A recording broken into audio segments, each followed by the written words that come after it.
Washington's clear-thinking headquarters. The Morning Majority, 5 to 9 on 630 WMAL. 7:07 on WMAL. Brian Eamon, Michael Steele in the house. I'm getting laid back for this segment because my lawyer's here, and we're going to deal with this Osprey mess.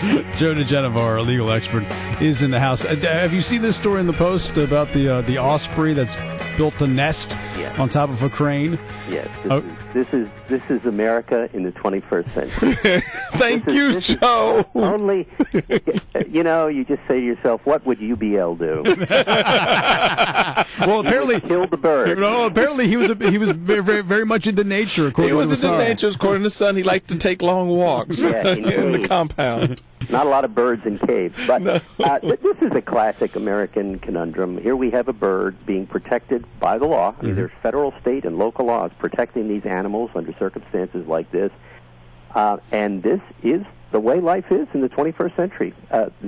They will stop this project, and presumably will spend tens of thousands of dollars moving in another crane in order to continue the project, or they will simply stop the project. Amazing. Can we just, move the bird? No, in fact, one of the things you can't do in circumstances like this is actually touch the nest. The touching of the nest creates smells. Wear gloves. And then no, it doesn't work. And then the mother will abandon the eggs. And then we got laboratories all over this area. You take little eggs and put them in an incubator and let them hatch and put them back in the wild. I think the special forces could go up to the top here and have this dealt with in a New York minute. My lawyer, folks, this is what I'm talking about right here. We are a good and decent people to birds. We are. We need to back up a second and explain to people who are just, what are they talking about? There is an osprey nest on top of a crane along the Anacostia River. They're building a pedestrian bridge over the river, but because there is this nest up there, under law, they're not allowed to touch the nest. Therefore, they can't use the crane until the nest is gone through nature's course, and that means they have to wait until the eggs actually hatch, which probably will take 35 days, and then they have to wait until those birds fly away from the nest, which will probably take another 45 days. Can we speed up either of those processes here so that we can get back to, creating jobs? Hello? This is a civilization at work. All right, but I want to ask you this. This apparently is part of the Migratory Bird Treaty Act of 1918. Right. So this isn't necessarily some new liberalism or environmentalism that has come up in recent years. No, this is a let's see, turn of 2 centuries ago. Desire to, when we were becoming more that was the great conservationist area around that time, and then followed by Teddy Roosevelt, who was, perhaps the greatest conservationist of all time, a Republican, I might add. Yes, these are very old laws. The Migratory Bird Act has been around from time immemorial. We're going on 100 years almost of enforcement of this act. So this is old stuff for us. I mean, this is why we won World War II, because we are good people. All right, I have to confess, and I don't know if you know the answer to this or not, but I have to confess that I actually knocked a bird's nest down from my deck this past weekend. Someone called the bird police. Am I in violation of federal law? Brian, you have the right to remain silent. Anything you can will be used against you. Yeah, it will be used against you. Depends on what kind of bird it was. It was a robin's nest. Probably you're okay. All right. But the birds will not be happy. No, they won't be. Yeah, but ospreys are not endangered. They're not. Anyway, I say free the crane. That's all I'm saying. That's all I'm saying.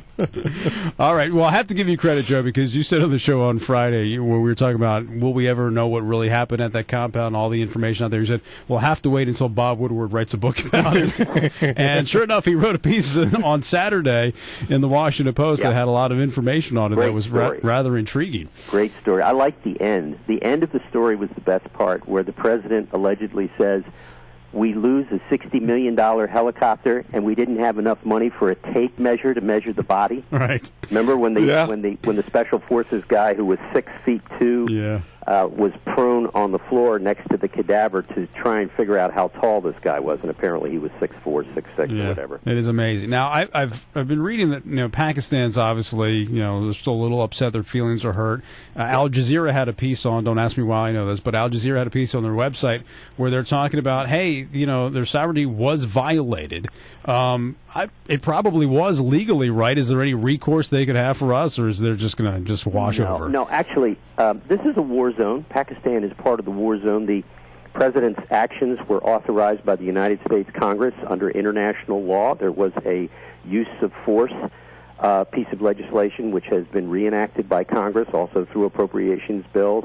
Under international law, the President was acting completely legally. What you're hearing now is the typical UN, it's automatically important that we hate America for the record stuff. And Pakistan, of course, has a legitimate political self-interest because they're embarrassed. I mean, this is a gigantic... Can you imagine if the Germans came here and found somebody from World War II and shot him like an Eichmann? We would not be happy. But the point is, the Pakistanis have bought this themselves. This is part of a return on a horrible investment that various people in Pakistan have made in government and out of government.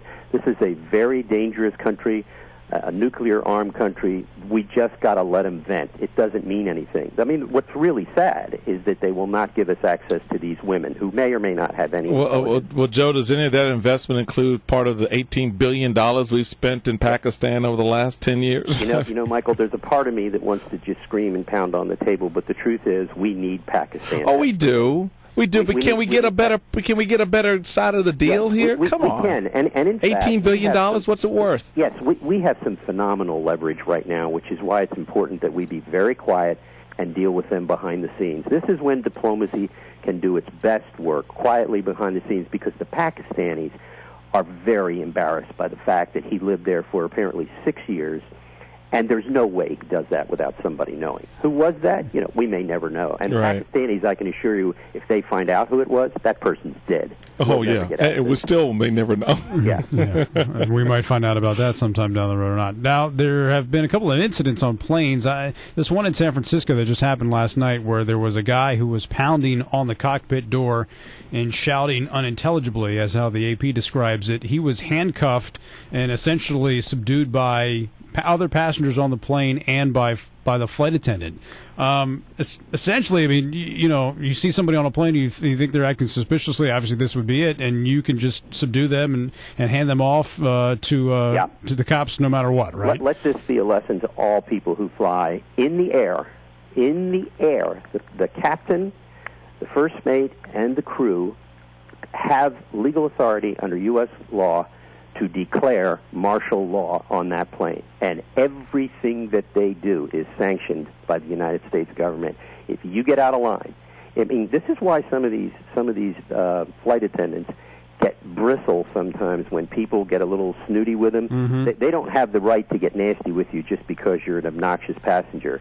But if you stand up or you move toward that door of the cockpit, you are dead meat under U.S. law now, and they can do just about anything they want. And the pilot essentially can say, you know what, I had some suspicion about this one particular person. I'm really not comfortable flying this plane with him on board, and essentially can say, you know what, he needs to go before I take off. Right? That is correct. They have the authority. The captain basically is like a captain on a ship at sea.